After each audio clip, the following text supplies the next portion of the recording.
ఇంకా ఏ రాజ్యం ఇది అని చెప్పి ఆశ్చర్యం కలిగించే విషయాలు.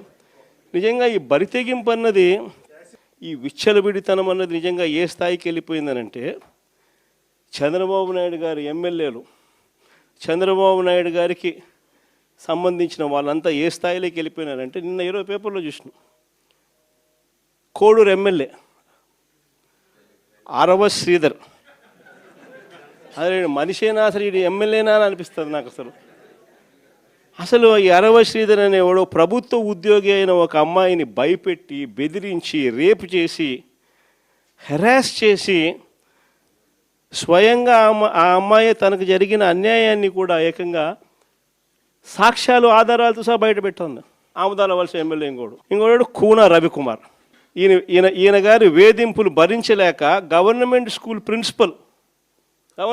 ప్రిన్సిపల్ ఆత్మహత్యా యత్నం చేసుకుంటే ఇప్పటి వరకు చర్యలు లేవు. సతివీడు ఎమ్మెల్యే కోనేటి ఆదిమూలం ఒక మహిళను బలాత్కారం చేసిన చివరికి ఆ అధికారిని ఉపయోగించి ఆ కేసునే క్లోజ్ చేయించుకుంటారు. ఎంత దారుణంగా జరుగుతుందనంటే, ఇంకొకడు మంత్రి సంధ్యారాణి పిఏ ఇంకొకడు తనను లైంగికంగా వేధిస్తున్నాడని మరొక ప్రభుత్వ ఉద్యోగి అయిన మహిళ ఫిర్యాదు చేస్తే అతన్ని వదిలేసి ఫిర్యాదు చేసిన ఆయమను జైల్లో పెడతారు. ఆయమ మీద కేసు. ఇంకోడు గుంటూరు ఈస్ట్ ఎమ్మెల్యే నజీర్ ఇంకోడు. ఈ మనిషి అశ్లీల వీడియోలు కూడా ఆయనతో మాట్లాడుతున్నాడు, వీడు అశ్లీల వీడియోలు చూస్తూ ఉన్నాడు, వీడు అశ్లీలంగా చేస్తూ. అసలు వీళ్ళు ఎవడు, అసలు ఏ ప్రపంచంలో ఉన్న. ఇంకోడు మంత్రి సుభాష్, వాసంశెట్టి సుభాష్ ఇంకొకడు. ఏకంగా అశ్లీల డ్యాన్సులు చేస్తూ ఏకంగా చిందులేస్తానంటారు. అశ్లీల డ్యాన్సులు చేస్తూ ఏకంగా స్టేజ్ ఎక్కి చిందులేస్తాడు మంత్రి. అసలు నాకు ఆశ్చర్యంగా ఉంది. అసలు జంగల్ రాజ్యం అని అంటే ఇంకా వేరే పేరు ఏమైనా ఉంటుందా ఈ ప్రభుత్వంలో జరుగుతూ ఉన్న పనులకు? అసలు ఈ స్టేజ్లోకి ఒక ప్రభుత్వం పోవడం ఏంది? దగ్గరుండి ఇట్లా టోళ్ళని తీసుకొని పోయి ఇన్సిడెంట్ జరిగితే భయము, భక్తి లేకపోకుండా మరుసటి రోజు జైల్లో పెట్టాల్సిన వాళ్ళందరినీ జైలు అనేది ఎలా ఉంటుందో చూపించాల్సింది పోయి, ఇలాంటిది ఏదైనా చేయాలంటే బొల్లులో భయం అనేది ఎలా ఉంటుందో చూపించాల్సింది పోయి, వీళ్ళందరినీ ప్రోత్సహిస్తాడు ఎవడు? వీళ్ళందరినీ ప్రోత్సహిస్తూ ఉండేది వీళ్ళు. సాక్షాత్తు దగ్గరుండి చంద్రబాబు నాయుడు, ఆయన కొడుకు, ఆయన ప్రభుత్వం. నిజంగా ఇలాంటి పాలనలో మనం ఉన్నాము, ఇలాంటి రాష్ట్రంలో మనం ఉన్నాము అని నిజంగా జంగల్ రాజ్యం అని అంటే ఇదే. విచ్చలవిడి అవినీతి కనిపిస్తూ ఉంది. ఎమ్మెల్యేల దగ్గర నుంచి, మంత్రుల దగ్గర నుంచి విచ్చలవిడితనం కనిపిస్తూ ఉంది. విపరీతమైన కరప్షను, పోలీసులు రెడ్ బుక్ రాజ్యాంగం. ఏ మనిషి తప్పు చేయకపోయినా కానీ దొంగ సాక్ష్యాలు, దొంగ కేసులు పెట్టి బెదిరిస్తూ ఉన్నారు, తీసుకొని పోతున్నారు, అరెస్టులు చేస్తూ ఉన్నారు. ఒకవైపున ఇవన్నీ, మరోవైపు చూస్తే ఎన్నికలప్పుడు చెప్పినటువన్నీ అబద్ధాలు, అన్నీ మోసాలు.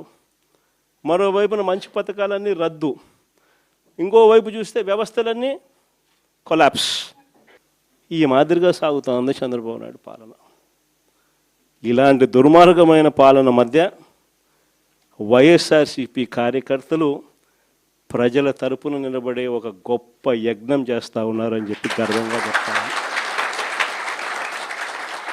ఇలాంటి పాలన మధ్య ప్రజలకు నిజంగా వైఎస్ఆర్సీపీ పార్టీ అవసరం ఉంది. ప్రతి కష్టంలోనూ మనకు ప్రజలకు తోడుగా ఉండాల్సిన ధర్మం మన మీద ఉంది.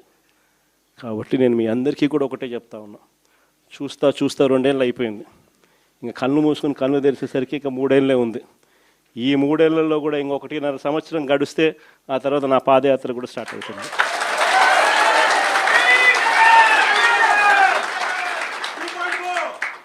ఒకసారి నా పాదయాత్ర కూడా స్టార్ట్ అయిందంటే ఆ తర్వాత మరో 1.5 సంవత్సరం పూర్తిగా ఇంకా ప్రజల్లోనే దాదాపుగా 150 నియోజకవర్గాల పైచిలకే తిరుగుతాం, ప్రజల్లోనే ఉంటాం. ప్రతి 3వ రోజు ఏదో ఒక నియోజకవర్గం నుంచి కాన్స్టిట్యున్సీలో ప్రజల ఉప్పెనను చూపిస్తూ పబ్లిక్ మీటింగ్లో ప్రజా సమస్యలను లేవనెత్తు చంద్రబాబు నాయుడు కడిగేస్తూ నాయుడు గారు సాగిస్తూ ఉన్న ఈ పాలనను ప్రతి ఇంట్లోనూ చర్చనీయాంశంగా జరిగించాల్సిన అవసరం ఉంది. ఈ పాలన ఎంత అన్యాయంగా ఉంది అనేది ప్రతి ఇంట్లో చర్చ జరగాలి. మన ప్రభుత్వ పాలనకు ఈ ప్రభుత్వానికి మధ్య తేడా ఎంతుంది అన్నది ప్రతి ఇంట్లో కూడా చర్చనీయాంశంగా మార్చాలి. అలా మారుస్తూ మనం ప్రతి గ్రామంలోనూ మన అనుబంధ విభాగాలు ఏదైతే మనం వేసుకుంటూ పోతున్నామో వాటి మీద పూర్తి ధ్యాస పెట్టండి. అనుబంధ విభాగాలు అన్నది మన క్యాడర్ ఏదైతే ఉందో వాటినన్నిటిని స్ట్రీమ్లైన్ చేయాలి. వాటన్నిటినీ కూడా ఒక ఆర్గనైజ్డ్ సెక్టర్ కింద తీసుకొని రావాలి. తీసుకొని వచ్చి ప్రతి ఇంట్లోనూ ఈ చర్చనీయాంశం అయ్యేట్టుగా ఈ కార్యక్రమాలన్నీ చేస్తూ చంద్రబాబు నాయుడు గారు చేస్తూ ఉన్న అన్యాయాలకు ప్రజలకు తోడుగా నిలబడే కార్యక్రమం మనం చేయాల్సింది. ఇది మనం చేద్దాం. నేను మీకు హామీ ఇస్తా ఉన్నా, జగన్ 2.0లో మాత్రం ఖచ్చితంగా మీ అందరికీ నేను హామీ ఇస్తా ఉన్నా, కార్యకర్తలదే ప్రథమ స్థానం అవుతుంది. కార్యకర్తల ద్వారానే ప్రజలకు చంద్రబాబు నాయుడుకు మన పాలనకు మధ్య తేడా చూపిస్తూ మంచి జరిగించే కార్యక్రమం కూడా జరుగుతుంది. మంచి చేయాలి అని చెప్పి ఒక నాయకుడిగా తపన ఉన్నప్పుడు పాలన ఎలా ఉంటుంది అన్నదానికి నిదర్శనం మన పాలన అయితే, పాలకుడు అనేవాడు అధ్వానంగా ఉంటే చెయ్యాలనే చిత్తశుద్ధి లేకపోతే పాలన ఎలా ఉంటుంది అన్నదానికి చంద్రబాబు నాయుడు గారి పాలన అద్దం పడుతుంది. భీమవరం నియోజకవర్గం నుంచి